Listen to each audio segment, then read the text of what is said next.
بسم اللہ الرحمن الرحیم نحمدہ ونصلی علی رسولہ الکریم اما بعد۔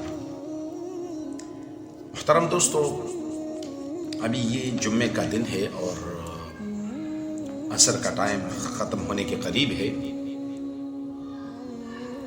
اور یہاں پر میں بیٹھا تو ایک حدیث میرے ذہن میں آئی، تو سوچا کہ آپ کو بھی بتاتا چلوں۔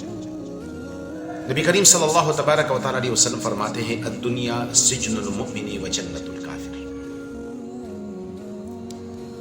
ایک مسلمان بندہ ہوتا ہے نا، اس کے لیے دنیا کیا ہے؟ ایک جیل خانہ ہے۔ و جنت الکافر، اور کافر کے لیے کیا ہے؟ جنت۔ ایک مسلمان یہاں پر اپنی زندگی گزارے گا کس طرح؟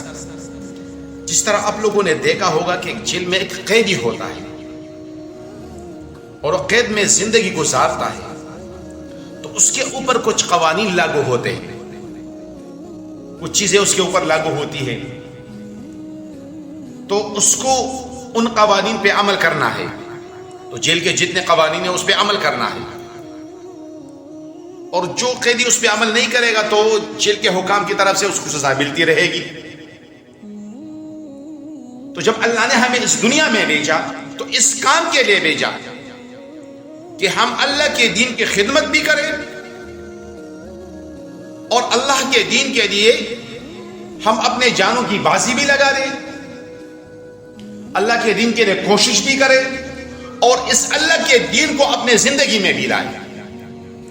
ہم سے مطالبہ یہی ہوتا ہے کہ ہم اللہ کے دین پر عمل پیرا ہو جائیں، اور اگر ہم اللہ کے دین سے غیر کسی اور دین کی طرف چلے تو خود اللہ نے فرما دیا ہے وَمَن يَبْتَغِ غَيْرَ الْإِسْلَامِ دِينًا فَلَن يُقْبَلَ مِنْهُ، بھائی اسلام کے بغیر کسی اور دین کو طلب کرے، ارے اللہ فرما دے کہ فَلَن يُقْبَلَ مِنْهُ، اللہ اس سے اس دین کو قبول ہی نہیں کرے گا۔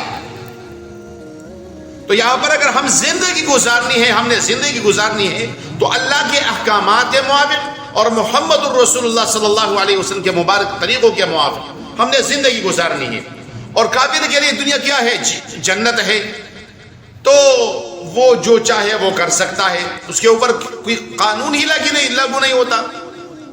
تو ہمارے اوپر ایک قانون لاگو ہوتا ہے، ہم نے کلمہ پڑھا، ہم اس کی شہادت دیتے ہیں اشہد ان لا الہ الا اللہ وحدہ لا شریک لہ واشہد ان محمدا عبدہ ورسولہ،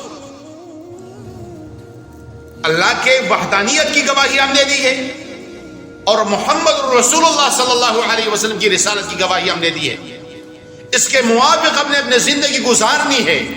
تو میں آپ سے التجا کرتا ہوں، آپ سے درخواست کرتا ہوں، آپ سب سے کہ خدا کے لیے اے مسلمانوں ایک ہو جاؤ، ورنہ میں قسم کا کر کہتا ہوں کہ تمہارا افسانہ نہیں ہوگا افسانوں میں، تمہارا شیرازہ مکمل بکر جائے گا، تم ختم ہو جاؤ گے، تم رسوائی اور ذلت میں گر جاؤ گے، ختم ہو جاؤ گے، کوئی تمہارا پوچھنے والا بھی نہیں ہوگا۔ ہم اللہ کے حکم کو اور نبی کے طریقوں کو اپنی زندگی میں لائے۔ تو اس حدیث کا مطلب یہی ہے کہ یہاں پر ہم نے پابندی کی زندگی گزارنی ہے، اور پابندی کی زندگی کون سی ہے؟ وہ اللہ کے دین میں ہے، اور اللہ کا دین کیا ہے؟ اللہ کے احکامات کو محمد الرسول اللہ صلی اللہ علیہ وسلم کے مبارک طریقوں کے موافق پورا کرنا ہے۔ اللہ کریم مجھے بھی عمل کرنے کی توفیق عطا فرمائے، اللہ کریم آپ سب کو بھی عمل کرنے کی توفیق عطا فرمائے۔